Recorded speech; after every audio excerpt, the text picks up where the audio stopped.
There came a time in my faith journey where I felt like I had been shut in a little room with God. Not a comfortable, roomy room with a fireplace and cozy chairs and coffee and books like you probably imagine when I say that. More like a box, really. I'm talking a windowless, shrinking cell of a box. With my nose in the corner and hands stubbornly clasped over my ears, I was totally and completely ignoring God and the faith that I could still feel in my bones, even as I was trying with everything I had to ignore it and get out. But God was there. It was my second year of college, and I felt so far from my faith. I hardly knew how to talk to God anymore, let alone pray. I was away from my family, and I was away from Salem. I had no idea what I wanted to do with my life. And for the record, I still don't. I felt like a tiny dot on the map of my school, a tiny dot in the world, a tiny dot stuck in a tiny little box. But God was with me, there in the box, no matter how much I didn't want him to be or how hard I was trying to ignore him. One day, that dreary spring of my sophomore year, something made me think of camp. I can't remember what exactly it was now, but I like to think it was something like seeing the spring in a fellow classmate's step as they proudly paraded around campus in their chacos on the first 40-degree day of the spring. Or maybe it was seeing someone wearing their poorly executed, fading, tattered, but well-loved tie-dye t-shirt. According to a reliable source, according to Wikipedia, there are 4 types of memory retrieval: recall, recollection, recognition, and relearning. But I know it was God. Whatever it was, whatever you want to call it, maybe a call, God was there. God was jumping up and down next to said tie-dye wearer, pointing and waving, and helping me to recall, to recollect, to recognize, and relearn. He was reminding me of a place that was nothing like the tiny box me and my faith were shut inside. A place where the walls could come down, where I had been comfortable with God and learned about Jesus and felt the Holy Spirit more than any other place that I had ever been. I kept thinking about camp after that day, and long story short, I applied to be a counselor at Voyagers Lutheran Ministry, where I had gone year after year as a kid, as many Salem kids do.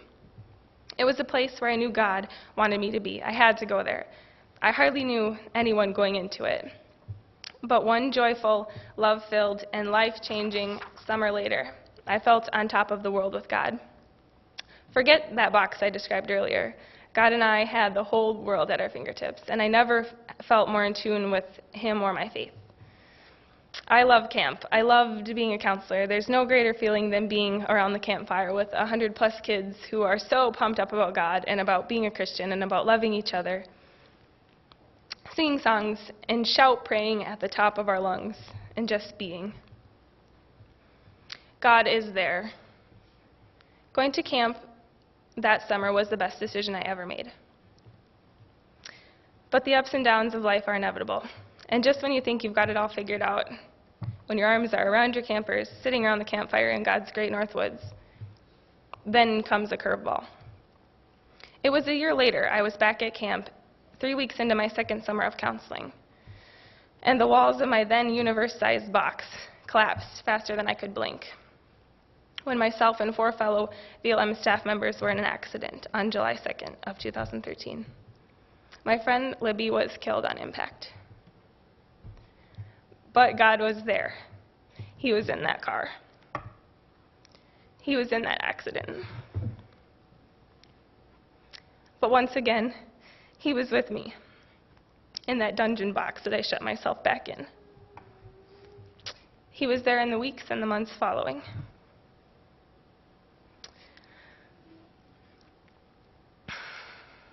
It was a long year, and it was a long time to spend in that box. But spring came again.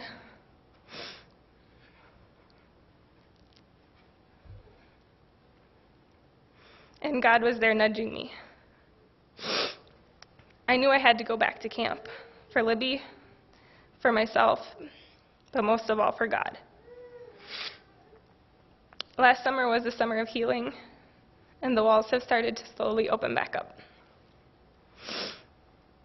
The same way that God nudged me to work at camp, He nudged me back to Salem. I never thought I'd feel God anywhere like I felt him at camp. And then I got to Salem West. From the times where I could barely peek out of the corner of this box to the times I could shout and sing and declare my faith to hundreds of people, God has been there. And I am still learning, and I am still healing, even if the walls of my box are only as big as Salem West right now. Holy cow, God is there.